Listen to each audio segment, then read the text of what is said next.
Salut à toi, j'espère que tu vas bien. Pour moi, grâce à Dieu, oui, ça va. Laisse-moi, s'il te plaît, te poser une question. Est-ce que tu connais réellement Dieu? Beaucoup me diront, mais je vais à l'église. On me l'a présenté. J'en ai entendu parler. Mais est-ce pour autant suffisant? Tu sais, il y a nuance entre avoir entendu parler de Dieu et le connaître réellement. Et on va arriver au deuxième stade. Alors pour cela, une démarche sera faite. Comment faire pour connaître Dieu? Et quels sont les bénéfices en tirer? Car en ayant une perception, une vision claire de l'éternel, ta vie va changer. Crois-moi sur parole.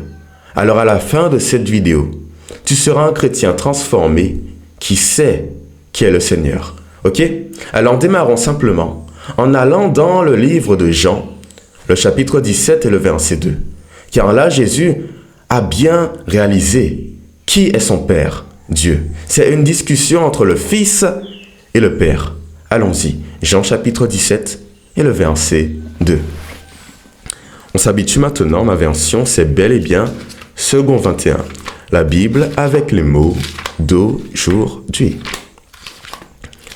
Ok, Jean, juste avant le livre d'Actes des Apôtres. J'y suis presque, on y est. Lis avec moi, s'il te plaît. Jésus dit, « Tu lui as donné pouvoir sur tout être humain, afin qu'il accorde la vie éternelle à tous ceux que tu lui as donnés. Or, la vie éternelle, c'est quoi?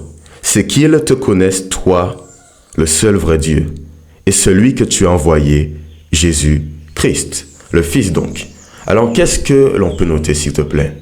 Le Fils de Dieu est arrivé sur cette terre pour une seule grande mission, offrir la vie éternelle à chacun, peu importe qui tu es. De A à Z, avec des miracles, des façons de penser, la manière dont il a exposé la parole de Dieu. Un seul objectif, t'amener à connaître Dieu. Car le Père, on ne l'a jamais vu. Mais le Fils, Jésus, a bel et bien été là. Et là, il va s'en aller. Il va s'en aller vers son Père crucifié. Et qu'est-ce qu'il nous dit? La vie éternelle, c'est qu'ils te connaissent, toi, le seul vrai Dieu. Regarde comment la mort a du pouvoir sur cette humanité, sur ce monde. Et là, on a une espérance de vivre éternellement, de dire non à la peine, dire non à la souffrance. Et pour cela, on doit connaître Dieu. Connaître, ce n'est pas entendre parler. Connaître, ce n'est pas seulement lire la Bible. Connaître, c'est plus que cela. Et on va le découvrir en ce matin. Alors, c'est tout ce que Jésus a souhaité faire. Le plus grand sacrifice de l'humanité avait une seule grande mission, une seule volonté. Faire la volonté du Seigneur en offrant la vie éternelle pour ceux qui le connaissent et qui l'ont accepté. Malheureusement, le diable s'oppose à cela. Il n'aime pas la vie éternelle. Il n'aime pas la vérité. Il préfère la mort. Alors c'est bien ce qu'il offre à chaque chrétien, en t'offrant une mauvaise perception de la connaissance de Dieu. Dans les églises, beaucoup se baptisent, oui, c'est bien. Mais combien sont réellement touchés par l'Esprit? Combien ont pris profondément la décision de suivre le Seigneur? Coûte que coûte, vaille que vaille. Très peu. Le diable t'amène dans une sphère où tu écoutes la parole, le pasteur prêche, mais est-ce que tu te poses des questions? Est-ce que tu te dis que ce qui est noté dans cette Bible, ça peut transformer ta vie? Ou est-ce simplement une parole morte? La connaissance de Dieu, c'est donner vie à la parole, se l'approprier. C'est bien ce qu'a fait Jésus. La parole était déjà là, mais elle est venue sur terre pour nous montrer l'exemple. Sauf que quand tu lis la Bible, mais que tu ne prends pas la peine de la comprendre, de savoir ce que cela pourrait t'apporter, tel ou tel verset dans Proverbes, Romains, les leçons que tu devrais en tirer pour t'améliorer, tu es mort de l'intérieur. Tu ne connais pas réellement Dieu et tu te retrouves hors du plan divin qui est la vie éternelle. C'est malheureux. Car crois-moi que si chacun connaissait la nature de Dieu, sa sainteté, sa bonté, son amour, l'Église, la vie du chrétien, n'aurait pas été autant chaotique. On n'aurait pas eu de soucis, autant de querelles, de choses qui ne vont pas, d'éléments dévastateurs qui, plombent l'Église, qui l'empêchent d'avancer. C'est lié à une profonde méconnaissance de Dieu. Et je crois qu'Osée l'a dit, mon peuple meurt par manque de connaissance, c'est vrai. Mais comment avoir cette capacité, cette faculté de savoir mais qui est le Seigneur? Un mot, s'approprier, en tout cas plusieurs mots, s'approprier sa parole, la parole. Écoute bien, regarde les plus grandes figures de la Bible, en passant par Moïse, Paul, Jérémie, Ésaïe, Jésus, Élie et Élisée. Quel était leur point commun? Est-ce qu'ils se contentaient de prendre la Bible, de la lire? Non. C'était toujours un dialogue, une communion profonde avec Dieu. Je me rappelle dans le livre de Jérémie chapitre 20, ce prophète est en train de se plaindre à Dieu. Lui demande, mais quel est ton plan? Oui, dans ta parole, tu dis ça, mais en quoi cela va m'aider? Donne vie à cela, agis dans ma vie. C'est tout ce qu'ils faisaient ensemble. Et c'est ainsi qu'ils ont été plus proches du Seigneur, en osant dire à Dieu leur crainte, en osant dire à Dieu que leur parole amène à tel ou tel comportement, mais qu'ils n'y arrivent pas. Comment avec cette même Bible changer de voie et être meilleur? C'est ce que chaque chrétien doit faire. Ne pas seulement écouter le pasteur, mais prendre la peine de t'isoler avec Dieu, de discuter avec lui pour t'améliorer. Et je le fais depuis peu de temps. Alors comment y arriver? Je le dirai dans quelques instants, mais avant, laisse-moi te lire un passage d'un auteur, son nom, Saint Augustin. C'est un prêtre. Et je constate qu'il y a un dialogue intéressant poussé avec Dieu, des belles paroles, qui montrent que cet homme-là a réfléchi. Il ne s'est pas contenté d'écouter ce qu'on lui a dit, mais a interprété pour se rapprocher de Dieu. Car cette parole est là, mais elle n'aura pas le même sens pour moi, pour toi et pour chacun. Tu dois te l'approprier. Et c'est bien ce qu'a fait Saint Augustin dans son ouvrage à la page 19, les Confessions. Lisons rapidement, ok? Mais vous, là il parle à Dieu, mais vous qui remplissez toutes choses, les remplissez-vous de tout votre être? Un peu plus loin. Y a-t-il donc en vous des parties grandes et petites? N'êtes-vous pas plutôt tout entier en toutes choses, tandis que nulle chose ne vous contient tout entier? Il est parti de quoi là? De la Bible, qui donne des détails sur la création, sur la forme de Dieu. Mais là, il ose poser des questions. Poser des questions sur la parole, ce n'est pas forcément une mauvaise chose. Car Dieu, en voyant ta volonté d'être meilleur, de te rapprocher de lui, t'offrira des réponses. Et même s'il n'y en a pas, c'est toujours des mystères, mais peu importe. Tu fais la démarche de te dire que je veux utiliser les mots de la Bible pour être meilleur.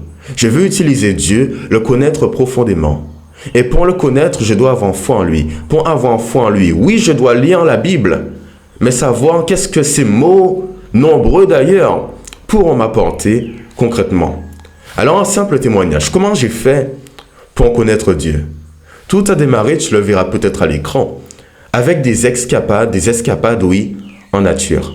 Je prenais ma Bible, mon cantique, mon crayon, mon stylo. Assis sur un arbre, une racine ou un rocher, j'écrivais à Dieu. J'osais lui parler, en lui donnant des questionnements. Mais qui es-tu? À quel point tu m'aimes? Ou encore, regarde d'où je viens, ce que tu fais en moi. Comment ne pourrais-je pas être reconnaissant? Des heures et des heures à discuter avec Dieu. Ce n'est pas moi qui parle tout seul, mais moi avec mon Créateur, qui ose lui poser des questions. Et c'est là que vient l'authenticité. Quand tu te dis, ah, il y a les mots de la Bible, je ne me contente pas de les lire, de les oublier, mais je les mets en application, en pratique. Après chaque lecture, on demande à Dieu, mais qu'est-ce que cela peut m'apporter? En quoi il pourrait m'aider davantage? En écrivant, en parlant, et peu à peu, je me suis rapproché de lui. Va dans un endroit isolé. Je le fais dans les bois, dans le fond. Ça me fait plaisir. Avec les animaux, les branches, le vent, les arbres, oui. Peu importe. Ta vie spirituelle ne doit surtout pas se développer uniquement à l'église. Parce qu'à l'église, souvent, beaucoup sont faibles. Pourquoi? Ils ne prennent pas la peine de fructifier, d'arroser leur arbre leur arbre qui est le sien, que Jésus doit arroser si on le lui demande. Malheureusement, on reste là, chez soi. Dans la semaine, on ne fait rien. Et on croit que l'Église fera tout le travail à notre place. Beaucoup quittent ces communautés chrétiennes car ils n'ont pas connu Dieu. Et en tant que membre, que frère, que sœur, tu dois amener quelqu'un à savoir mais qui est le Seigneur, profondément. Baptisé ou non baptisé, ce n'est pas ça le souci. Mais prenons ce temps en privé avec Dieu, comme l'a fait Jésus, comme l'a fait Jérémie, comme l'a fait Saint Augustin. Peu importe. Le point commun est le même, on parle à Dieu.